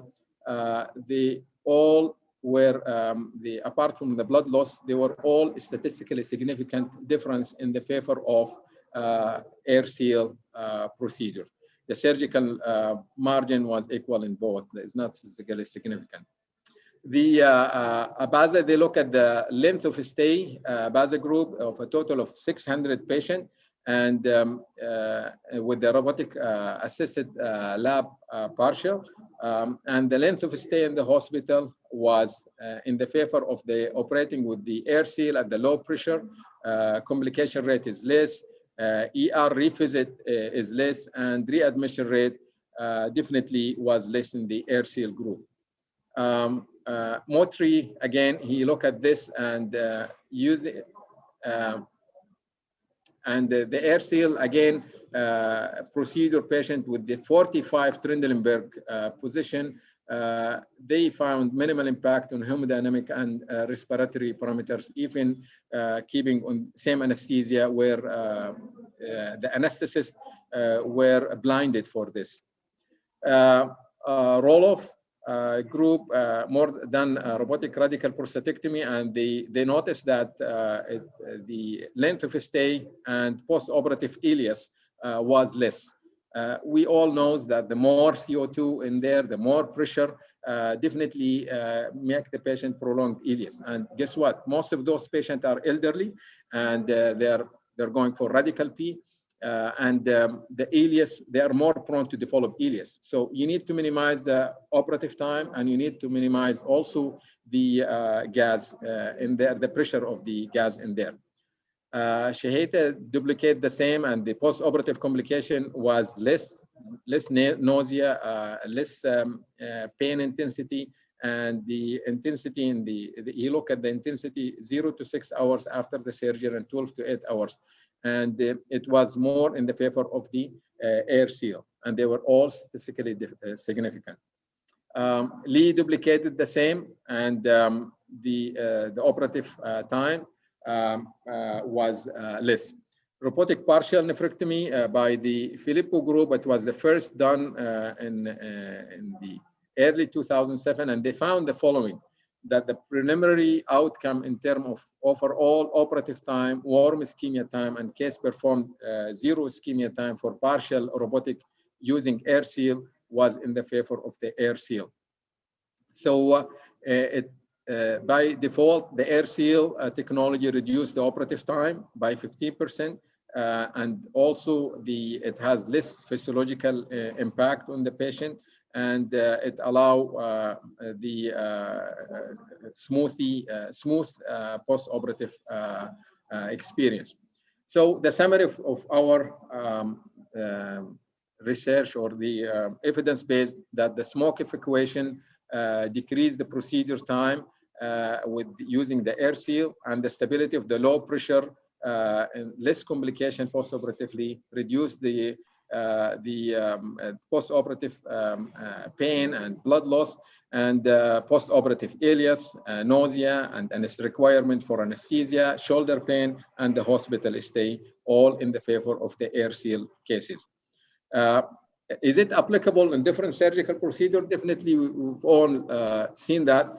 You can use it in general surgery, gynecology, urology, hepatic surgery, colorectal surgery, bariatric, and robotic different procedures.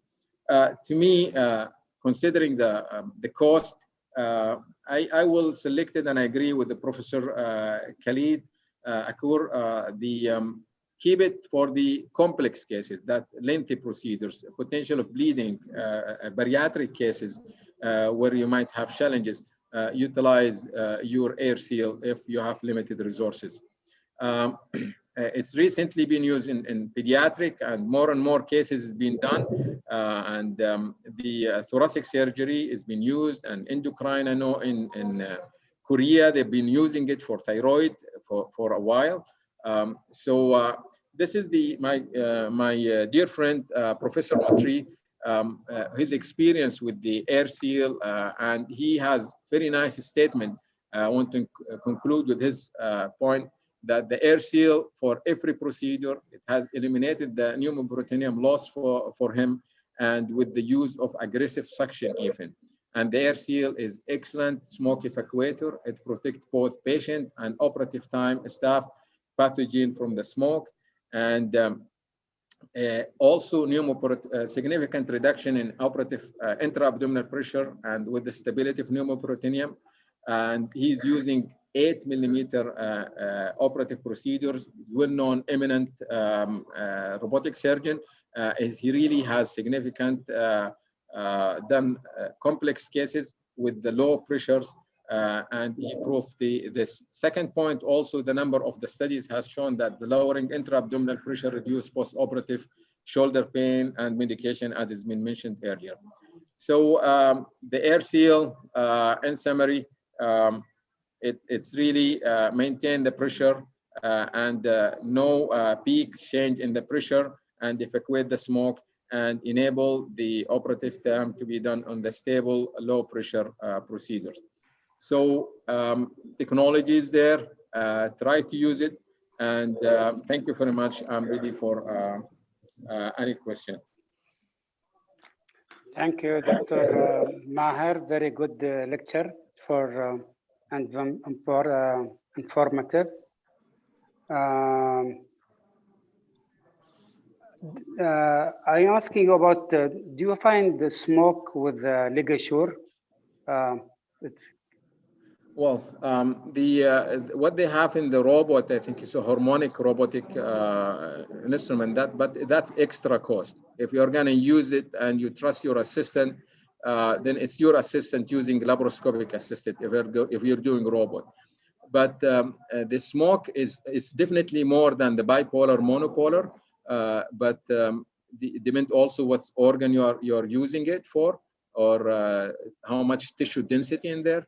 But to me, it's clearing out. You don't need even to move your camera away from the field. So my experience with this is really work for all type of energy source. Very well. Thank you. Any comment from our colleague? First, I'd like to thank Dr. Maher. He's giving very interesting lecture. He's giving statistic also, which actually very good for our webinar, actually. So we have video films, we have statistic, we have presentation. Thank you very much. But how you are looking, since you are actually from Ministry of Health, how you are looking for air seal or other new equipment to be in Ministry of Health when you are working on it? To me, I'm talking about my center when we started initially in KFMC, King Fahd Medical City. And when we got the air seal initially, I was just starting also with the robot experience. It was the first version of the air seal. It's noisy there. Everyone would like to learn, and different junior staff in the field. It was really struggling. But eventually it became as a routine. Once you establish the system, and everyone hook it up, and you know what trocar you attach it to, where to put the staff, the instrument, the equipment, and it's a busy room there. You have to arrange yourself very well. So you need really to be very well established and solid in your procedures to consider this, number one. Number two, again, selection of the cases and complexity of the cases is very important when you are considering air seal. It's really add up to your technique, because you don't need junior staff. You know, as a teaching center, I'm sure Khalid sharing me this, and yourself also, Dr. Samir, when you have a junior assistant there and he has no clue what minimal invasive is all about, and he's sucking the blood, and this most of it is the gas in the field and the proteinium, and using your conventional, the camera back and forth, and his camera getting close when you are smoking, using your instrument for electric ligature, for example. It's really very frustrating, particularly when you're dealing in the closed field. To me, as from Minister of Health, I think it should be in each center, particularly referral, tertiary centers, to be part of the minimal invasive procedures. Thank you very much, Dr. Maher. Can I intervene here, Dr. Samir? I'd like to thank Dr.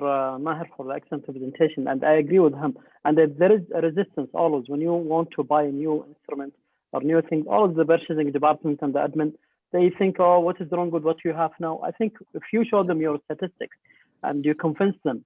I give you an example. When we did, for 3 months, we didn't have the robot in our center because they're moving from an old OR to a new OR. I had to operate on a patient who was 58 BMI, 58.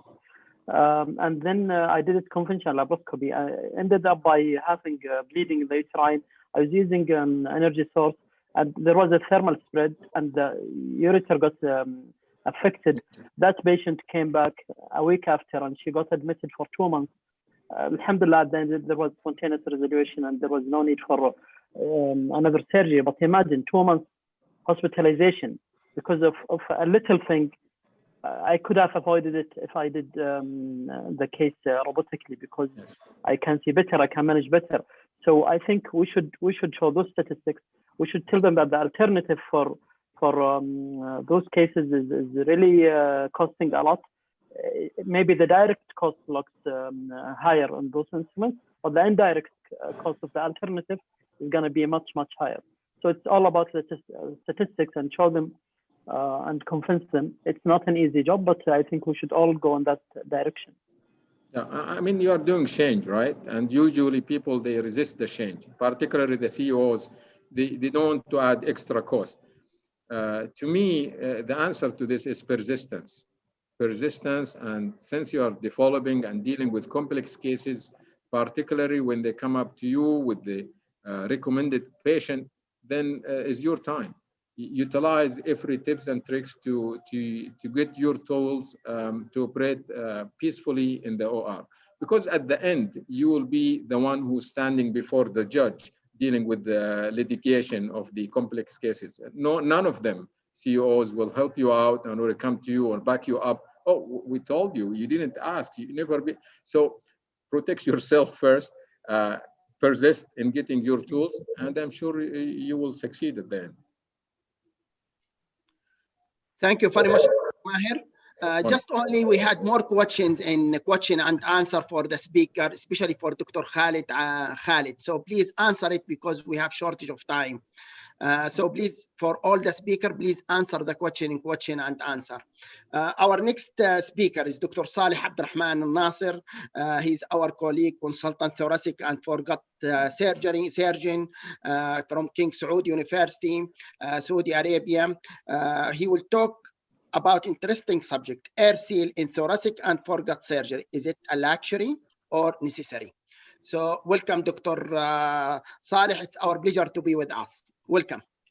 Hey, thank you so much. First of all, I want to thank the organizing committee with the leadership of Dr. Sandy for this invitation and sharing my experience with my colleagues in different specialties. My talk will be about the innovation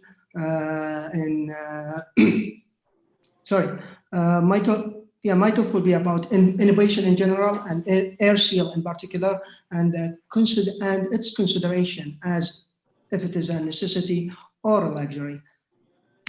I have no disclosure to mention here, except that I'm a fan of air seal.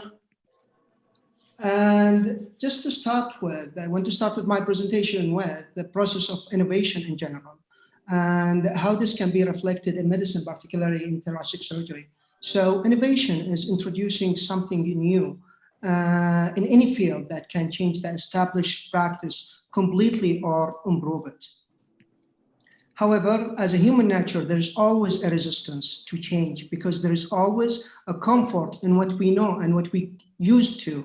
And this is what we call the comfort zone. So if someone started something new, this means that once you will leave this zone or the zone that what you know or your comfort zone, you will be under stress till you progress and succeed and pass it, or failed and going back to your comfort zone.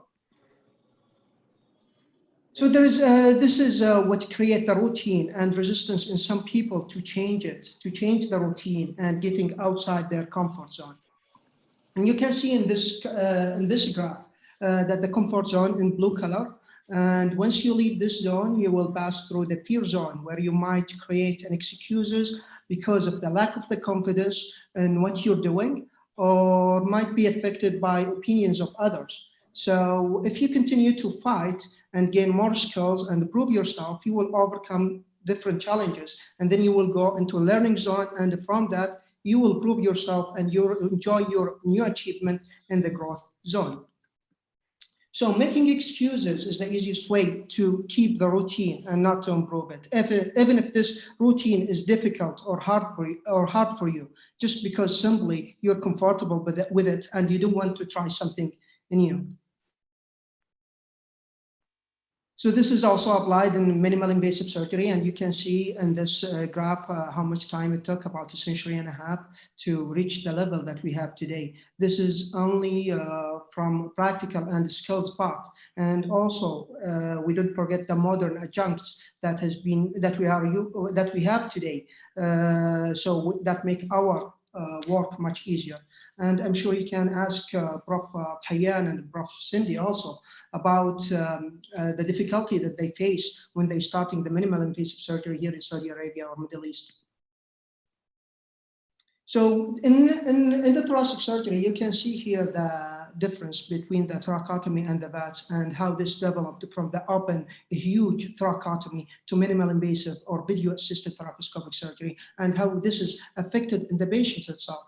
In shorter hospital stay, less pain, less cost in general. So with this, with the innovation, or like the eager to innovate, this is create something called the uniportal approach. Uniportal approach, in which the whole surgery will be done through a small incision, a 3 centimeter or even 4 centimeter incision. And this will create a huge impact in the patient, not only cosmetically, but also like economically or financially on the hospital or institutions.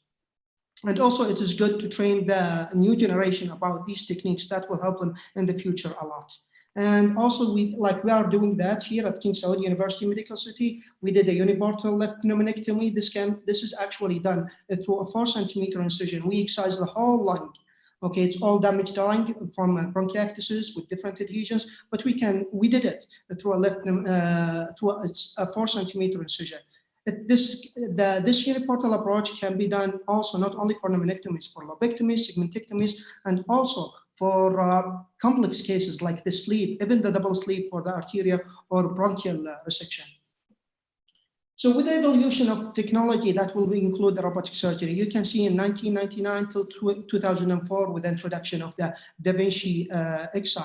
So when they started in 1999, there is only a minority of people using it. And now actually in the States, it's almost all the hospital, they have at least one device, one robotic device, at least one, even in the moderate and like medium-sized hospital. So it's considered as a mandatory, and I think in the future, it will be like everywhere. It's not only robotic surgery, but also as adding the virtual reality in the OR. And actually this photo, it's not the top one. It's not it's real. Actually, this is Dr.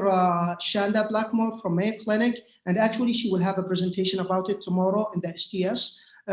She's trying the virtual reality and seeing the X-rays or like the CT itself, locating the nodules in front of her using the virtual reality, and that will help to make the surgery, or like using the technology to locate the tumor and make the surgery much easier. And now we're thinking also about the remote surgery or using the technology of telecommunication, in which the surgeon will be in a different city, in a different hospital, sorry, or in a different city or a different country or even a different continent.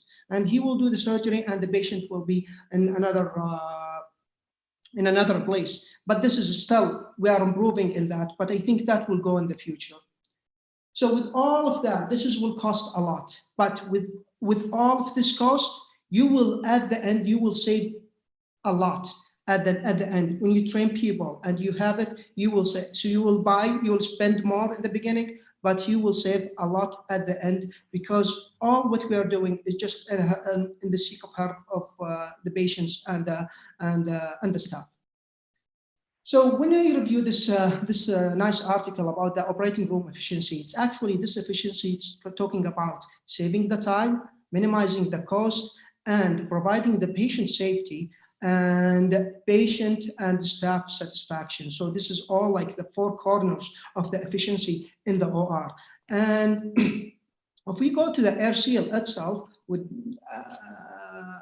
I know that Mr. Ashley and Dr. also Maden has been speaking about it before. So when we reflect that, when we go to the air seal itself, the benefit, so it makes the procedure itself more smooth. So it's less frustration for the surgeon himself and the assistant. That also, because of that good visualization that they have, and that will reduce the procedure time, reduce risk of errors and maybe blood loss, reduce the cost, the time of the surgery. This also, with the good maintenance of the pneumoperitoneum, that will be reflected in the patient himself by having less shoulder pain. And with all of that, that will protect the staff and the patient himself by having less exposure to gas, or like the gas will be more filtered and least recirculated. I'm really happy about having this valve-free design. It's very, very, very important. And in the next slide, I will share an experience, like one of my good experience with it. It prevents tearing and during the instrumental insertion. It also help in the trocar dislodgement and enables much free scope during the insertion, and intact specimen removal because there is no valve actually, so the specimen can be moved easily. Also, with the last point, like the introduction of suture needles and the clips and the mesh material. So actually, I had this case happen to me. Okay, I actually in the last 3 months, 3 months ago, I had a hiatal hernia repair, and when it took about 2 hours. It was a big hernia, so I was done by that time. And then at the end, the nurse told me that there is a missing needle. So I wasn't using air seal at that time. So I tried to search overall, okay, in the abdomen, it's not there. We spent about like almost 45 minutes looking every now and then till the x-ray came. And then we did an X-ray in the abdomen, we didn't find it. And then by luck, I would say it's by luck, when the X-ray just happened to be on the port itself, we found it inside the trocar itself. It's actually the needle itself was lost or dislodged or like impacted in this trocar itself. So we spent about like more than an hour looking for it, and at the end it was in the trocar itself. So I don't think that that will happen with the air seal. So with the evidence that we have about the air seal, it has the operative time will be lower, and this is like statistically significant, okay, in the studies. Also, with the use of the valveless trocar, we have lower volume of the intraoperative CO2 consumed. Another study confirmed that there is less shoulder pain with them significantly for the patient that who had had the surgery using the air seal, just because of the stable peritoneum with low pneumoperitoneum pressure. Also, the value of the end-tidal CO2, systolic pressure, peak airway pressure were significantly lower in the patient who had the surgery using the air seal.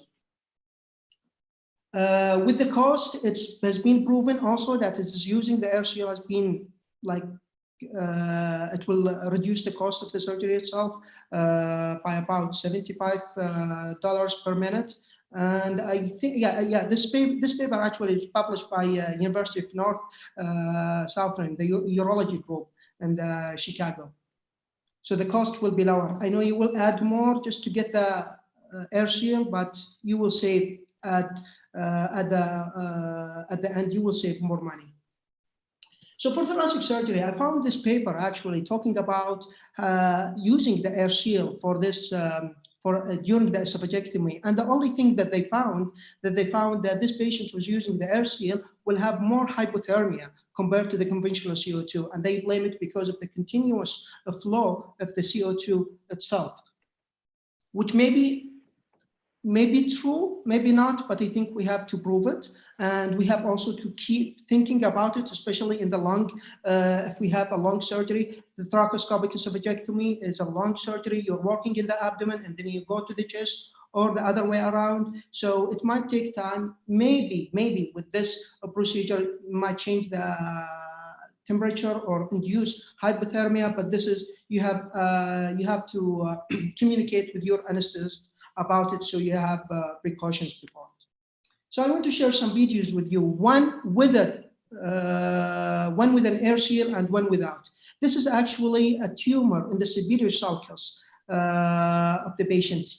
This is the patient in the left lateral decubitus position with the right side up. So this is the right lung. This is the back of the patient. The mediastinum is here, and this is almost the shoulder, or the superior sulcus is here.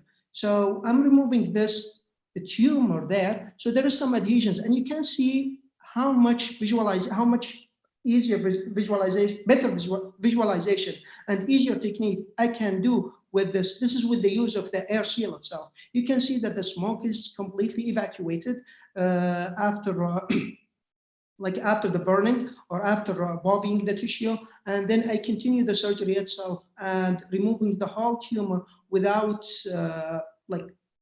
difficulties.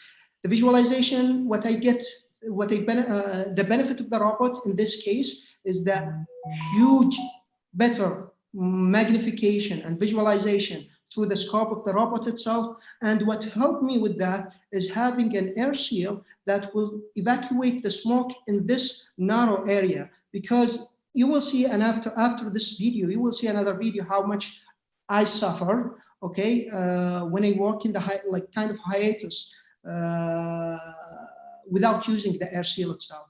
So it will make a difference, and it will help the surgeons, okay, to do all the surgery smoothly. And then you can resect it completely, and you can see it here at the end. It's coming. So this is the IVC, the phrenic nerve, and this is the whole tumor excised. Sorry. I'm going to go back. And this is a case that I have when I was a fellow at Duke University. So just to start, this is a lady, morbidly obese patient that she have refractory hypoxia because all of her bowel, small and large, are in her chest. So we put an ECMO for her and we transfer her to our hospital, and then we did the surgery. That surgery, you can see through the CT here, that's almost all the bowel, like all in the chest. This is the heart. This is like all the small bowel there. This is the liver here. So we started the surgery, and you can see here, we don't have much food. Okay, we're reducing the content. This is done without without an air seal. So you can see the difference. And when we continue to proceed, and actually, like with the arm of the robot, we cannot do much. So actually, the attending actually was using the laparoscopic ligature with it, because they have to be in at the console itself, and he has to be bedside to start dissecting the tissue. So you can see here, like it will come like few area where, like when you have smoke and we don't have actually proper evacuation. Sometimes you will have a good image, and then when we continue and go into this small narrow area, then it will, like the whole gas will come, or the whole smoke will come out, and all it will smudge the scope. And actually this surgery, I remember it was a nightmare, but it took about like 6 hours to finish it. At the end, we put a mesh.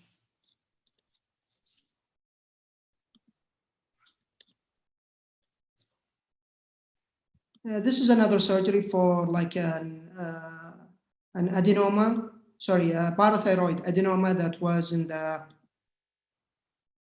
just in the mediastinum, just under the left mainstem bronchus. This is like we use the air seal here, and it was very helpful. And we were able to take it. This is the trachea itself, and we can dissect about it, go around it. You can see it at the end, maybe better.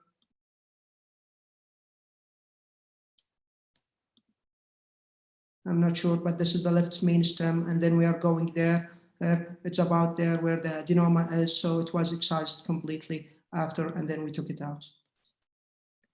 But this I don't think will happen like smoothly without the aid of the air seal itself. So at the end, necessity is the mother of invention, and I think lowering the cost, keeping in the same time the safety of the patient and safety of the staff are very important, but we have to invent more things, and we have to believe in that and use it. You will have some resistance in the beginning because of the lack of experience, but once you get used to it, you will do it, and then you will proceed with it in the future. And thank you so much.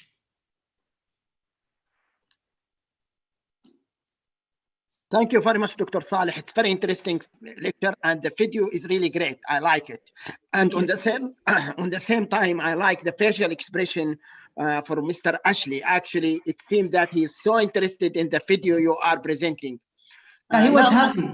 Yeah, it seems to be. I can't see the participant because we can't see them, but I can see the facial expression from our speaker. So it seems that it's very interesting. I like the video so much. Thank you very much. I'll open the floor for discussion. So from all speakers, there are many questions, so please you answer it. And it seems that all participants still online until now, the same people who are entered 614, who are the same, and they are on. So it means that it's so interesting to hear until the end. We'll open the floor for discussion. So please, if you have any question, please proceed. I'll start with Mr. Ashley. Do you want to make any comments? Yeah, of course. Yeah, love to make some comments. Amazing presentation. All of them have been fantastic, and yeah, really appreciate the time you've put in. And yeah, it was great. And hopefully we can keep pushing the air seal message and clearing the air in Saudi Arabia together. And we look forward to working with you on that for sure. Thank you. Dr. Khalid, do you want to make any comments? I would like to say to them that it's present in the YouTube also presentation, all the presentations, so you could see it for all participants who want to see it again. Do you want to make any comment, Dr. Khalid, before we close? Yes. Amazing presentation and videos. And I think, as Saleh said, we're doing very complex surgeries in very narrow cavities and areas. And for that, we really need the best instruments and whatever can help us achieve those surgeries. At the end of the day, those complex surgeries, the patient will leave next morning. So the alternative is really complex. So people should really be with us in the same direction. And thank you all. Thank you. Dr. Maher, do you want to make any comments? Excellent arrangement, excellent surgeon, excellent speech. I'm really proud to have this caliber and this skillful people around, and supervising professors. Thank you all. It's excellent events. Thank you very much. Now, Dr. Professor Abdehayan, we want to hear from you. Do you want to have any comments? Very good. Really, I enjoy the videos because, you know, I started robotic surgery almost 15 years back, but I stopped because we have no rules in upper GIT surgery or hernia. So, but it's very good in urology, thoracic, and gynecology. I want to ask Mr. Ashley that what difference between smoke of diathermy and ligature? Because almost we are using ligature in all our procedure in hernia and bariatric surgery, upper GIT surgery, and we don't have any problem with the smoke. And also because in upper GIT we don't have a lot of malignancy. So, so what difference between smoke from ligature and smoke from diathermy? The smoke it's the same with regards to the byproduct of it and what comes off it. So whether that be, you know, the chemicals that are coming off it and what can potentially be transmitted. Surgical smoke in the OR is surgical smoke in the OR. So it's the same principle. Obviously, there may be slightly less with the ligature, but yeah, in terms of the byproduct and the chemicals that are coming away from that, it's the same. It's the same thing.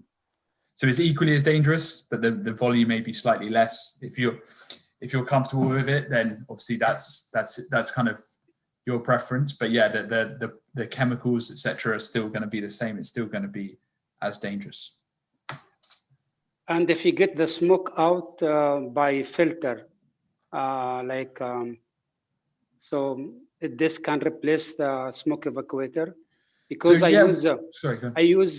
I use during the COVID time, I use the anesthesia filter, which is filtrate almost 99% of viruses. So I use it for patient during a routine surgery for COVID time.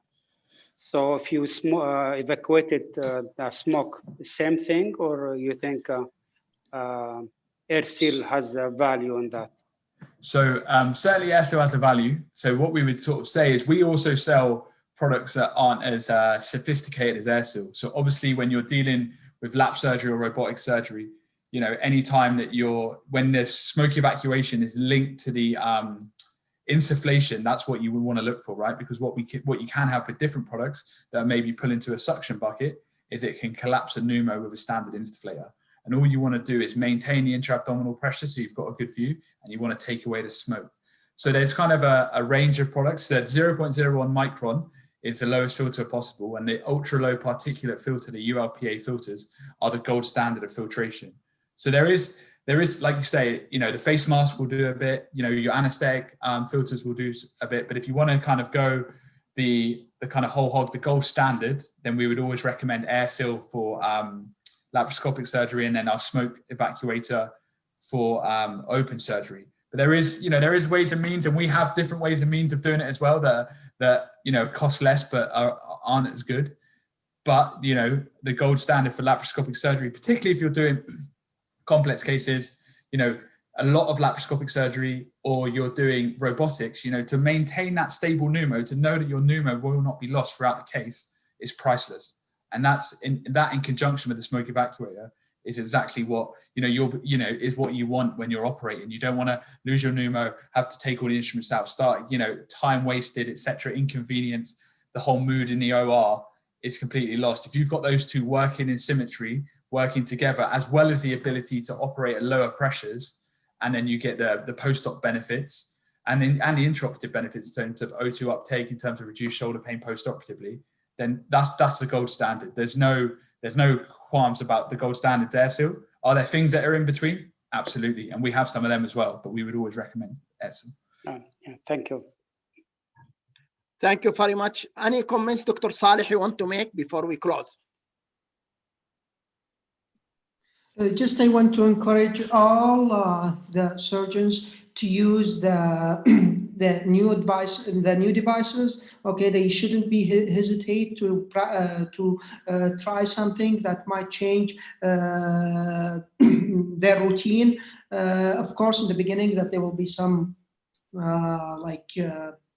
they will be scared, they will be fear, they don't like to try it because they don't know what it is. But once they get used to it and they see the difference, they will of course they will adopt it actually and use it more and more. Thank you very much, everybody. If you have anything, please add it before we disclose. And I'd like to thank everybody. Thanks the participant. Thanks the company. Thanks supporting Top House Conference. Thanks for Saudi laparoscopic surgery. Thanks for Professor Abdehayan and all speakers. So thank you very much for your being with us.